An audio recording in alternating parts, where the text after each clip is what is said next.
Olá, começa agora mais um Assunto de Estado. E hoje a gente vai falar aqui no programa sobre o enfrentamento das enchentes, mercado de trabalho, crise do leite, entre outros temas. E para conversar comigo, o nosso convidado é o senador Paulo Paim, do PT do Rio Grande do Sul. Bem-vindo, senador. Sérgio, uma alegria enorme estar aqui na nossa querida TV Senado, falando para todo o Brasil. Para a gente começar, então, vamos falar da tragédia causada pelas enchentes, principalmente no seu estado, no Rio Grande do Sul.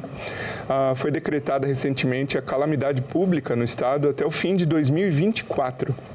Queria que o senhor falasse para a gente, para a nossa audiência, quais as ações mais eficazes estão sendo adotadas no enfrentamento disso e o que o senhor eventualmente faria de diferente no combate às enchentes.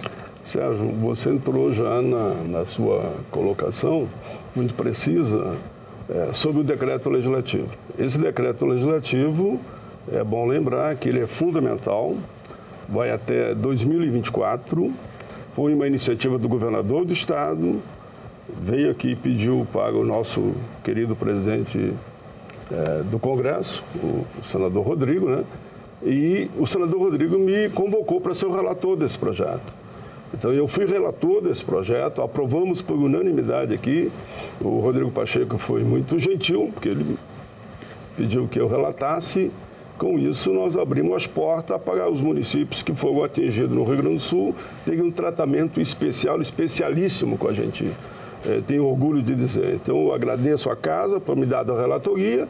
Aqui aprovamos por unanimidade e lá na Câmara também foi aprovado por unanimidade. Esse foi um passo fundamental, iniciativa da casa.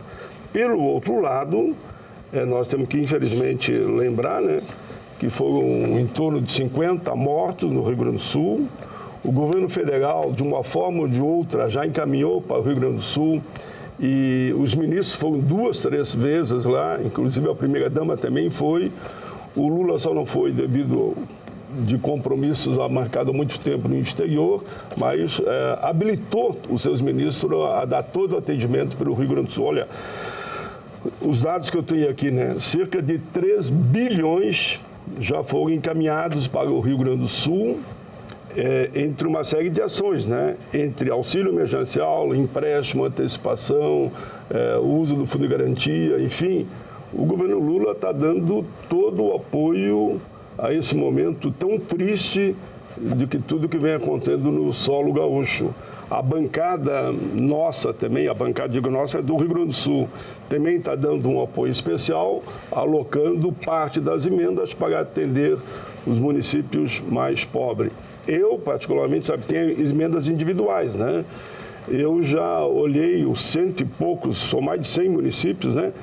Que foram mais atingidos pelo ciclone. O mais atingido foi o município de Mussum, só para começar por um, para não citar todos, né? Eu vou destinar da minha emenda individual a mais de 100 municípios, a todos aqueles que foram atingidos de forma mais contundente e entraram na calamidade, um valor que deve ultrapassar 300, 400 mil para cada município das minhas emendas individuais. Porque eu tenho um processo para o orçamento. Eu mando emenda para os 497 municípios do Rio Grande do Sul. Não importa o partido, não importa quem é o governador. Porque para o governador eu mando a minha emenda de bancada, que é 5 milhões todo ano. Não importa quem é o governador, importa que vai para a educação, para investir na educação. E nas emendas individuais, que com o fim do voto secreto, as nossas emendas foram alavancadas. Então, o que eu vou fazer agora? Como eu já mandei recentemente para as comunidades quilombolas, que não tinha nem água para tomar, eu mandei 500 mil para cada comunidade quilombola, que eram 70, né? E passaram por esse momento que todo o Rio Grande do Sul está passando, pelo menos em grande parte, né? E peguei os 50 municípios mais pobres do estado, né? Baseado no IDH, e mandei também 500 mil reais. Mas agora já estamos selecionando, estamos entrando em contato com todos os órgãos para que a gente saiba realmente quem mais foi atingido. E vou mandar em torno de 300 a 400 reais para cada município da minha emenda própria, individual, além de todo o apoio que nós vamos dar via as emendas de bancada. Foi um momento muito triste, cidades inteiras foram cobertas pela água, outras mortos, em torno de 50 pessoas morreram, e há uma solidariedade de todo o Brasil até mandando mantimentos e ajudando no que for possível. O governo federal está fazendo a sua parte, mas reconheço que o governo estadual também está fazendo, né?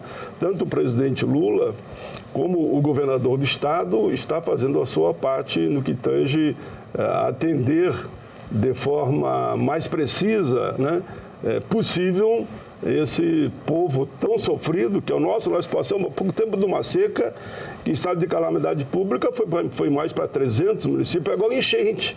Por isso que exige uma solidariedade e o apoio de todos. Cada um está fazendo a sua parte.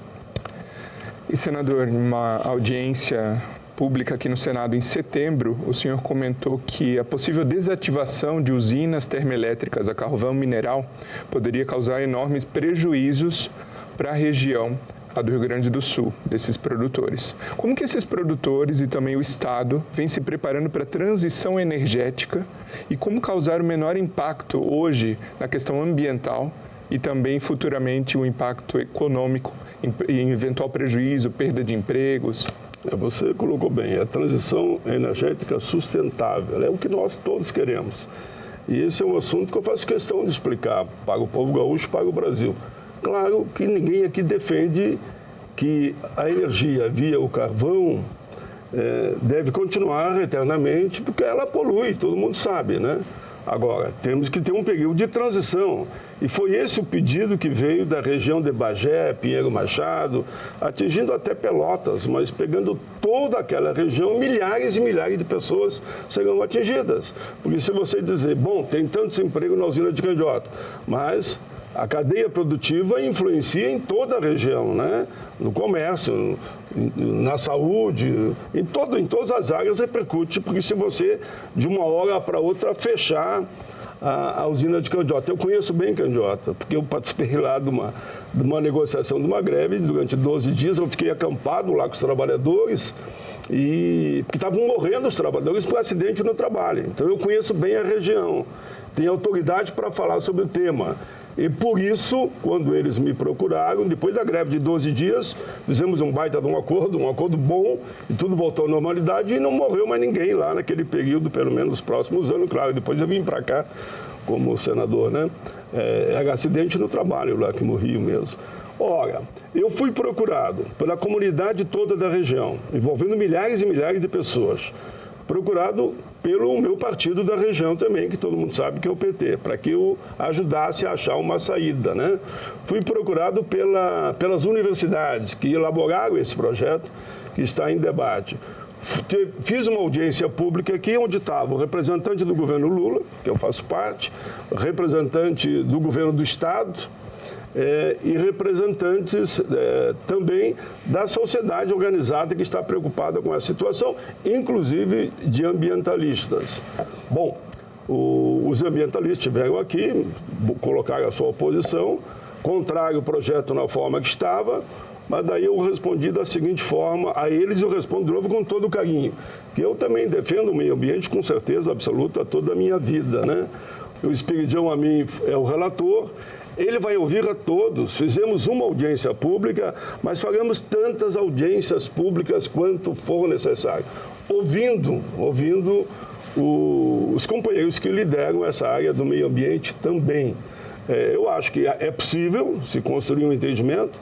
Eu sempre digo que não tem lei perfeita e nem projeto apresentado perfeito.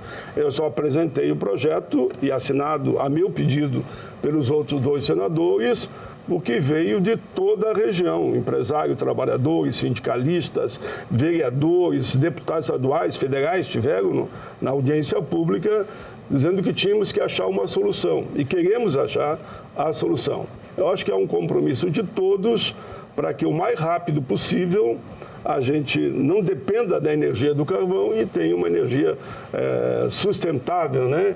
E que não afete o meio ambiente. O senador comentou no meio da resposta sobre emprego.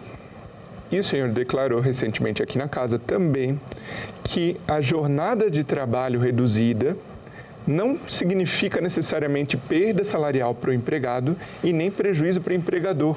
E que reduzir essa jornada de 44 para 40 horas semanais poderia gerar 3 milhões de novos postos de trabalho. Então, explica para a nossa audiência, principalmente para o empregador, como que funcionaria essa proposta. Olha, isso é um tema que eu venho tratando há muito, muito tempo. Todos sabem que eu fui constituinte, né? E na Assembleia Nacional Constituinte, não fui só eu, naturalmente, um grupo de deputados federais e senadores se debruçaram sobre o tema 44 horas, porque era 48 horas. Naquela oportunidade, eu já defendia as 40 horas semanais. Mas, claro que, por isso que eu falei a questão da negociação, a importância do diálogo, inclusive nessa questão lá de candiota, né? De dialogar e encontrar um caminho que seja melhor para todos. Nessa questão, nós conseguimos aprovar as 44. E o que diziam na época? Se aprovar 44 horas semanais, demissão em massa, vai quebrar o país. Não aconteceu nada disso. 44 horas está aí até hoje. E hoje, no Brasil e no mundo, há um movimento para 4 dias por semana, que seria, então, em tese, 40 horas semanais, mas é o trabalho 4 dias por semana. Ora, se você tem mais gente trabalhando, produzindo, recebendo e consumindo, você reativa o próprio mercado interno de cada país. Se você conseguir, que é o que nós queremos, reduzir de 44 para 40 horas semanais, você vai ter um universo de trabalhadores e trabalhadoras que vai poder se preparar, estudar, né? E contribui ainda mais com a mudança que está acontecendo em todo o mundo, até da inteligência artificial, por exemplo. Eu sou relator aqui no Congresso do Estatuto do Mundo do Trabalho, que eu chamo o Estatuto do século XXI, ou a CLT do século XXI.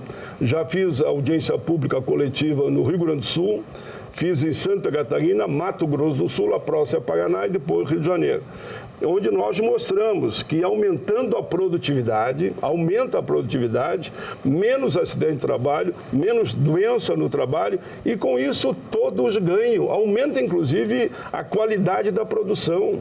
Que o trabalhador vai trabalhar, digamos, um dia menos, ou horas a menos todo dia, se quiser trabalhar de segunda a sexta, consequentemente ele mais descansado, mais preparado, vai ter condição de aumentar a sua produtividade. Existem em torno de 40 países que estão fazendo a experiência, claro que não é todo o universo do mundo do trabalho, né? Em 40 países estão fazendo essa experiência, aqui no Brasil também existe, se não me engano, em torno de 30 ou 40 empresas que estão fazendo a experiência. E os resultados, até o momento, são muito bons. Todos os empregadores e trabalhadores estão contentes com esse encaminhamento. Mas, claro, que isso precisa de uma ampla negociação a nível nacional, até que todos entendam a importância da redução de jornada sem redução de salário. Porque assim caminha a humanidade. Cada vez mais a tecnologia avança, né? Hoje nós falamos, vou repetir de novo aqui, inteligência artificial. Muitos que estavam na fábrica trabalhando vão trabalhar de casa, né? Via o computador, via até o celular. Veja, hoje eu posso estar no Rio Grande do Sul, eu voto aqui no Congresso todos os temas que foram liberados para que a gente possa usar esse sistema. Então, o mundo muda, e se o mundo muda, nós temos também que atualizar a CLT, e esse é um dos capítulos que eu estou tratando com o maior carinho, que é a redução de jornada de 44 para 40 horas semanais, com certeza que todos vão ganhar, inclusive a família, que vai ter um tempo maior para ficar, no caso aqui do pai ou irmão, enfim, ou da irmã, que esteja trabalhando. Eu me lembro, se me permitir mais um segundo, quando foi passado a licença maternidade da Constituinte, que vão demitir todas as mulheres. Não teve uma mulher que foi demitida. E quando o Alceni Guerra, porque ele foi o grande sujeito histórico, heróico até, ele aprovou a licença paternidade, agora sim, o empregador não vai querer mais que ninguém tenha filho de jeito nenhum. Aconteceu nada. A licença paternidade está aí, licença maternidade que está aí, e as mulheres, que são maioria nesse país, cada mais ocupando, estão cada vez mais ocupando os seus espaços em toda a sociedade. Só para dar como exemplo, na Comissão de Direitos Humanos, que eu sou o presidente, quem manda lá são as mulheres, porque a maioria lá são senadoras, e elas votam sempre com o caráter que ela tem, no aspecto sentimental, no aspecto humanista, né? Não tem um projeto bom que não tenha o aval delas para mim votar lá. Então é muito bom a gente poder dizer isso. E as mulheres estão evoluindo, ocupando seus espaços, estão mais mais mulheres no governo, mais mulheres no judiciário, mais mulheres aqui no próprio Congresso Nacional, né? Como também negros e negras. Aumentou o número de negros e negras no Brasil, graças à nova legislação de uma lei que nós todos aprovamos aqui com o apoio do Tribunal Superior Eleitoral. Pode ver que eu fui além do que tu perguntou. Senador, a gente falou aqui em aumento de produtividade, aumento de geração de empregos. No entanto, na contramão disso, a gente está enfrentando hoje no país uma crise na cadeia produtiva de leite. Eu estou falando aqui de 44 mil produtores de leite só no Rio Grande do Sul que deixaram a produção de leite em razão dessa crise. A gente tem um infográfico aqui para entender um pouquinho melhor do assunto. Bom, essa crise é devida principalmente em razão de importação. Então, comparando o primeiro semestre desse ano com o primeiro semestre do ano passado, a gente teve um aumento de 300% na importação de leite, principalmente de Argentina e Uruguai, em razão do Mercosul e suas vantagens fiscais, uma queda de 5,5% na produção nacional em 2022 e se fala em possíveis soluções. Quais seriam? Fiscalização para evitar eventuais triangulações, porque há quem diga que muito da produção vem da Oceania, passa pela Argentina e com benefício fiscal. Triangulação. Isso. E entra no país. E também subsídios. Dá mais subsídios ao produtor nacional. Muito bem. Queria que o senhor comentasse isso com a nossa audiência. Você ajudou muito com a introdução, inclusive ali na telinha, né? Que mostra esse quadro. De fato, no Mercosul, a maioria dos produtores de leite tem subsídio. Aqui no Brasil, o subsídio é muito pouco. E é isso que eles estão se movimentando. Eu já fiz, inclusive, uma audiência pública aqui na Comissão de Direitos Humanos. Direitos Humanos, leite é uma questão humanitária, né? A minha primeira suplente, a Cleonice, ela é Bacher, Cleonice Bacher, né? O sobrenome é italiano, alemão, tem que ter cuidado para não errar a pronúncia. Cleonice Bacher, ela é uma pequena produtora rural, então ela me subsidiou de todos os debates, teve reunião com os ministros já, os ministros estiveram no Rio Grande do Sul com essa questão. Para ter um exemplo que não devia estar nos dados, mas eu acho que já está ali, é que você não pode ler todos, né? E que eu tenho também aqui, que em torno de 60% dos produtores de leite já estão abandonando. E se continuar assim, não tiver subsídio para eles e não fizer uma fiscalização dura, não permitir que o leite chegue aqui num preço que eles não podem competir, que aí vão passar por uma concorrência desleal, nós vamos quebrar todo o setor leiteiro. Ninguém quer isso, não quer que quebre nem o pequeno nem o grande. Às vezes me perguntam, mas o que tu acha do agronegócio? O agronegócio tem espaço no Brasil, como tem a agricultura familiar. Nós temos que saber caminhar junto, porque todos ganham nesse sentido. Então, eles estão reunindo muito. A semana eu recebi uma delegação aqui da FETAG, da CONTAG, com essa mesma preocupação. Já apontamos para um outro evento aqui para debater esse tema, mas o governo está dando todo o apoio, foi ao Rio Grande do Sul, está recebendo aqui os produtores de leite para encontrar um entendimento. Eu tenho dos dados aqui que mostra que o litro de leite para o produtor, o caso aqui principalmente no Rio Grande do Sul, fica entre 1,6, 1,4, no máximo R$2. Isso não paga nem o gasto que ele tem com as vacas, naturalmente, né, e com toda a cadeia leiteira. Por isso que é importante nós aumentar a fiscalização, ser firme e garantir um subsídio para que a gente possa concorrer a nível internacional.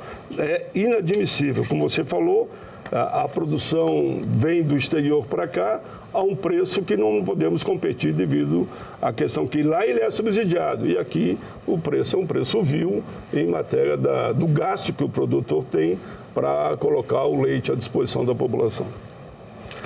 Agora, senador, outro assunto que gera uma polêmica e vem sendo discutido, a vantajosidade ou não disso há anos já, é a questão de privatização.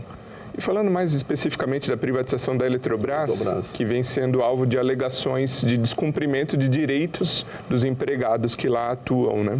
Queria que o senhor comentasse um pouquinho sobre os impactos da privatização da Eletrobras e por que empresas como Correios, Petrobras e outras devem continuar, na opinião, se for a opinião do senhor, nas mãos e direção do governo.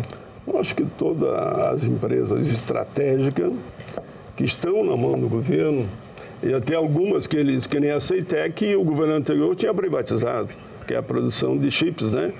O governo Lula já desmontou, já voltou de novo para a mão do Estado, pela importância que são os chips. Todo mundo sabe que é a grande guerra internacional, que existe essa importância. Pelo outro lado, energia elétrica é uma questão de direitos humanos. Por isso que eu fiz uma audiência pública chamando todos os setores envolvidos e foi unânime que a Eletrobras foi vendida a preço de banana e agora não está atendendo a demanda do Brasil de jeito nenhum, cada vez pior. Vamos dar um exemplo de São Paulo, lá foi privatizado. Todo o Brasil viu o que está acontecendo. Ficou uma semana, duas, sem luz. E aí veio um representante do sindicato de lá, nessa audiência pública, e ele disse, nós avisamos que tinha que fazer manutenção nas redes. E eles não fizeram, mandavam botar lá um esparadrapo, como ele deu como exemplo, um esparadrapo, tampa aqui, joga ali, e não deu a devida sustentação e não estão dando.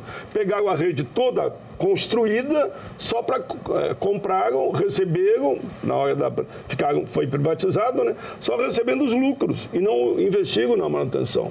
A Eletrobras caminha no mesmo sentido, estão demitindo em massa, tiveram mais de 25 mil ou 26 mil trabalhadores, hoje está em torno de 6, 7 mil. Olha, como é que tu vai fazer uma empresa que tinha 27 mil trabalhadores, ou 26 que seja, e de repente baixa para 6 mil, não vai dar conta, não consegue dar conta. Então, é uma irresponsabilidade, não tem política trabalhista à altura daquilo que está na nossa LT e nos direitos dos trabalhadores, mesmo estatutário, acabam tendo uma operação, aqueles que compraram, de desrespeito total aos direitos dos trabalhadores. Por isso que eles vieram aqui indignados e fizeram um grande apelo para que o Congresso se manifeste, que infelizmente essa privatização passou aqui, né, da Eletrobras, para a gente possa rever. Então há um movimento nesse sentido, fazendo uma conversa, um diálogo com o Executivo, com o Congresso e com o próprio Judiciário, que é inadmissível. E como um diz, eles vão deixar assim, como disse um dos líderes que estavam lá, e vão levar ao extremo da falta de manutenção e atendimento à população. Quando eles acharem que não tem mais volta, eles vão querer entregar. Daí o Estado reconstrói tudo de novo, busca os trabalhadores de volta e quem vai pagar é o conjunto da população. Por isso que tem que ter muito, muito cuidado com a privatização. Os Correios, nós conseguimos barrar aqui dentro do Congresso, foi nós que barramos. Nós, que eu digo, não sou eu não, o Otto Alencar fez um papel fundamental, por exemplo, o senador Otto Alencar e tantos outros senadores, nós não deixamos passar a privatização dos Correios. Salvamos os Correios aqui no Congresso. E foi aqui no Senado, que lá na Câmara tinha aprovado. Aqui nós conseguimos barrar e graças a Deus, salvamos o Correio.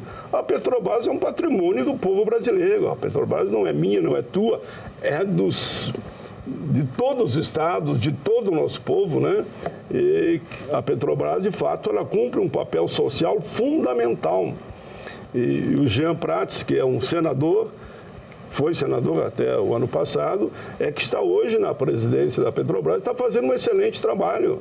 A Petrobras hoje tem um olhar social também, além de atender naturalmente toda a produção de combustível internamente, de forma tal que a Petrobras está dando cada vez mais lucro. E por que eu acho engraçado que eles só querem privatizar o que dá lucro. Aquilo que dá prejuízo, eles não pensam em privatizar. É isso, acho que nós temos uma posição clara, nítida e transparente, e eu não sou daqueles que dizem que tudo tem que ser estatizado, mas as estatais que estão dando certo, para que privatizar? Que é o caso da Eletrobras, que nós iniciamos a conversa sobre isso, é o caso dos Correios, que tem tudo para dar certo. Muitos países no mundo que entraram na linha da privatização voltaram atrás. E, de novo, os setores de estratégia ficaram na mão do Estado, inclusive nos Estados Unidos. Muito obrigado, senador Paulo Paim, pela participação aqui no Assunto de Estado. Eu só quero dizer, para terminar, que política de cotas, que eu trabalhei tanto para aprovar, muita gente trabalhou, é um sucesso absoluto. Cotas é permitir que filho de pobre, branco, negro, quilombola, deficiente, pardo tenham acesso à universidade pública federal. E alguns dizem, não, agora é só vocês. Eu digo, não, 50% é para os pobres, esses que eu falei, né? Brancos e negros, enfim, todos que eu falei, e os outros 50% ficam para a iniciativa privada. Obrigado, senador, pela participação. E o meu muito obrigado a você que nos prestigia com a sua audiência. Essa entrevista já está disponível para você rever ou compartilhar no nosso site senado.leg.br/tv ou no nosso canal no YouTube. Aproveita e se inscreve lá. E também em podcast nas principais plataformas de áudio. Até o próximo Assunto de Estado.